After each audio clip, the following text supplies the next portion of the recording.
اس میں بنیادی اصول آپ سمجھ لیجئے، اور وہ ہے سورۃ البقرہ کی آیت نمبر 187۔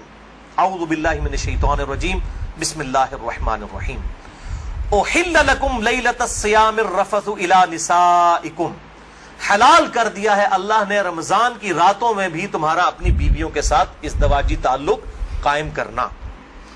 ہن لباس لکم، تمہاری بیویاں تمہارا لباس ہیں، وانتم لباس لہن، اور تم اپنی بیویوں کا لباس۔ اب یہ لباس میں نے جو پہنا ہوا ہے، اس لباس اور میرے جسم کا کوئی پردہ نہیں ہے،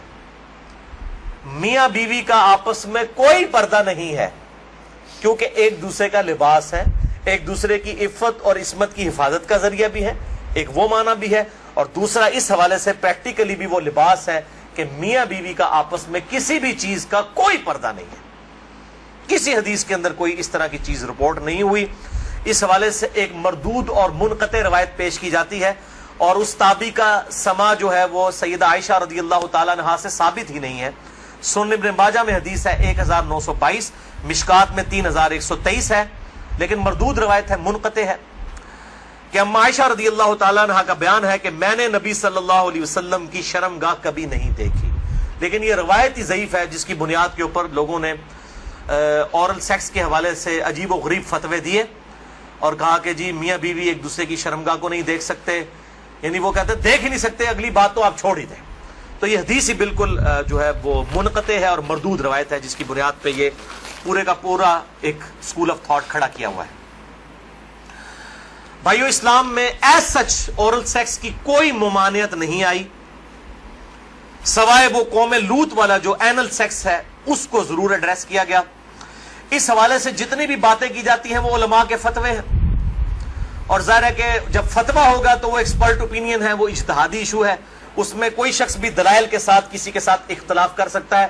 اور اس کو آپ کتاب و سنت کی نص کی طرح بالکل فائنل اتھارٹی نہیں مان سکتے،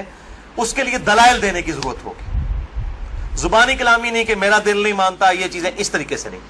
بہرحال اورل سیکس کے حوالے سے میڈیکل ایشو ضرور ریزالو کرنا چاہیے، کیونکہ اس قرآن حکیم نے ہمیں دو ہی علوم بتائے ہیں، ایک ریویلڈ نالج جو وحی کا علم ہے، اور دوسرا acquired knowledge, the knowledge obtained through observations and experiments، science کا علم۔ ان دو میں سے اگر ایک علم بھی یہ چیز ویریفائی کر دے کہ اس طرح کا ایکٹ جو ہے صحت کے لیے نقصان دہ ہے، تو پھر اس کی اسلام میں اجازت نہیں ہوگی۔ مثال کے طور پر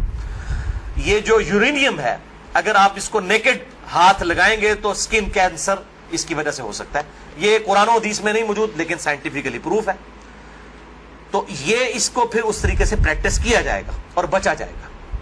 اس حوالے سے میں نے گفتگو بھی کر دی ہے، مسئلہ نمبر 39، علم وحی اور علم سائنس کی اہمیت اور ان کا دائرہ کار، اہل سنت پاک.com پہ۔ بہرحال میں نے اشارتاً اب گفتگو کر دی ہے، عقل مند کے لیے اشارہ کافی ہے، اس میں مزید ڈیٹیل میں جانے کی ضرورت نہیں ہے۔